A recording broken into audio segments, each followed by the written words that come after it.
ఇక లోక్సభలో ప్రధాని నరేంద్ర మోడీ మాట్లాడుతున్నారు. లైవ్ ద్వారా వీక్షిద్దాం. संबंध में इतना झूठ फैला रहे हैं आदरणीय सभापति जी। वन रैंक वन पेंशन को लेकर के देश के शहीद जवानों को उनकी आंखों में धूल झोंकने का प्रयास किया गया।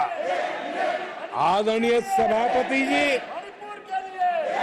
हमारे देश में श्रीमती इंदिरा गांधी जी ने वन रैंक वन पेंशन की व्यवस्था को खत्म किया था। दशकों तक कांग्रेस ने वन रैंक वन पेंशन को लागू नहीं होने दिया और चुनाव जब आए तो 500 करोड़ रुपया दिखाकर निवृत्त सेना नायकों को मूर्ख बनाने की कोशिशें भी की गई, लेकिन उनका इरादा था हो सके उतना वन रैंक वन पेंशन को टालते रहना। एनडीए सरकार ने वन रैंक वन पेंशन लागू की और आदरणीय सभापति जी, भारत के पास संसाधन कितने ही सीमित क्यों न हो, लेकिन उसके बावजूद भी कोरोना की कठिन लड़ाई के बावजूद भी 1,20,000 करोड़ रुपए हमारे पूर्व सैनिकों को वन रैंक वन पेंशन के रूप में दिए गए।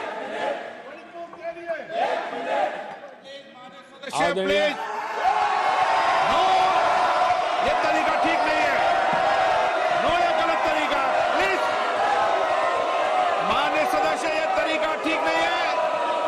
आप संसदीय परंपराओं का पालन करें। आदरणीय सभापति जी, आदरणीय राष्ट्रपति महोदय ने अपने उद्घोषण में पेपर लीक पर भी चिंता जताई है। मैं भी देश के हर विद्यार्थी को, देश के हर नौजवानों को कहूंगा कि सरकार ऐसी घटनाओं को रोकने के लिए अत्यंत गंभीर है और युद्ध स्तर पर हम अपनी जिम्मेवारियों को पूरा करने के लिए एक के बाद एक कदम उठा रहे हैं।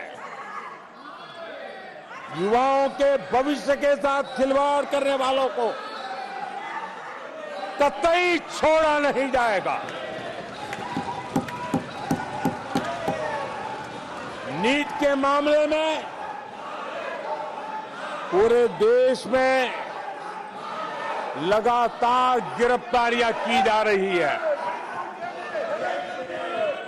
केंद्र सरकार पहले ही एक कड़ा कानून बना चुकी है। परीक्षा कराने वाले पूरे सिस्टम को पुख्ता करने के लिए जरूरी कदम उठाए जा रहे हैं। आदरणीय सभापति जी, एनडीए सरकार ने बीते 10 वर्षों में विकास को अपना सबसे बड़ा संकल्प बनाया है। आज हमारे सामने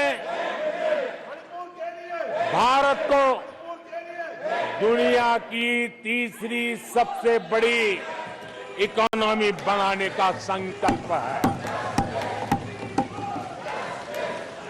आज हमारे सामने आजादी के इतने सालों के बाद पीने का शुद्ध पानी पहुंचाने के लिए हर जल पहुंचाने का हमारा संकल्प है। आदरणीय सभापति जी, हर गरीब को आवाज देना ये हमारा संकल्प है। आदरणीय सभापति जी, भारत की विश्व में जैसे जैसे ताकत उभर रही है, हमारी सेनाओं को भी आत्मनिर्भर बनाने का हमारा दृढ़ संकल्प है। आदरणीय सभापति जी, ये युग हरित युग है, ये युग ग्रीन एरा है और इसलिए दुनिया जो ग्लोबल वार्मिंग से लड़ाई लड़ रही है, उसको एक बहुत बड़ी ताकत देने का काम भारत ने बीड़ा उठाया है। हमने रिन्यूएबल एनर्जी का भारत पावर हाउस बने, उस दिशा में एक के बाद एक कदम उठाए हैं और उसको अचीव करने का हमारा संकल्प है। आदरणीय सभापति जी, भविष्य ग्रीन हाइड्रोजन से जुड़ा है, ई व्हीकल से जुड़ा हुआ है। भारत को ग्रीन हाइड्रोजन का हब बनाने के लिए भी हम पूरी तरह संकल्पबद्ध है। आदरणीय सभापति जी, 21वीं सदी आज भारत 21वीं सदी को भारत की सदी बनाने के लिए जिन संकल्पों को लेकर के हम चले हैं, उसमें इंफ्रास्ट्रक्चर की भी बहुत बड़ी भूमिका है। हमें आधुनिक इंफ्रास्ट्रक्चर बनाना है, हमें विश्व के सारे बेंचमार्क की बराबरी पे जाना है। आदरणीय सभापति जी, जितना निवेश भारत में इंफ्रास्ट्रक्चर के लिए हुआ है, वो इतना पहले कभी नहीं हुआ है और जिसका लाभ आज देशवासी देख रहे हैं। देश में बहुत बड़े पैमाने पर रोजगार और स्वरोजगार के अवसर बन रहे हैं।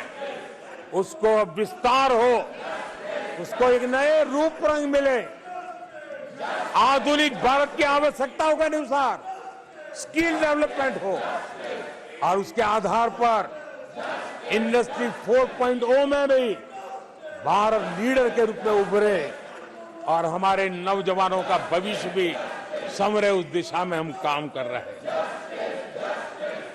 आदरणीय सभापति जी, एक स्टडी है कि पिछले 18 साल में, ये स्टडी बड़ा महत्वपूर्ण है, यह अध्ययन कहता है कि पिछले 18 साल में प्राइवेट सेक्टर में जॉब क्रिएशन में आज सबसे बड़ा रिकॉर्ड बना है।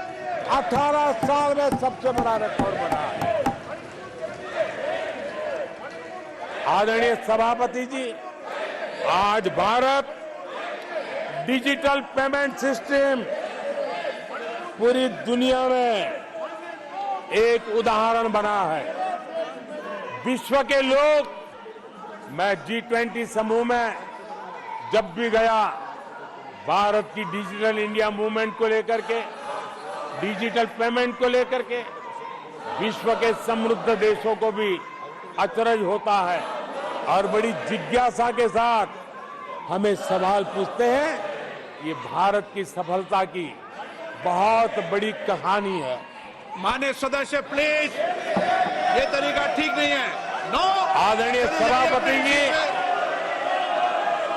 जैसे जैसे भारत आगे बढ़ रहा है, स्वाभाविक है प्रतिस्पर्धा भी बढ़ रही है और चुनौतियां भी बढ़ रही है। जिन्हें भारत की प्रगति से दिक्कत है, जो भारत की प्रगति को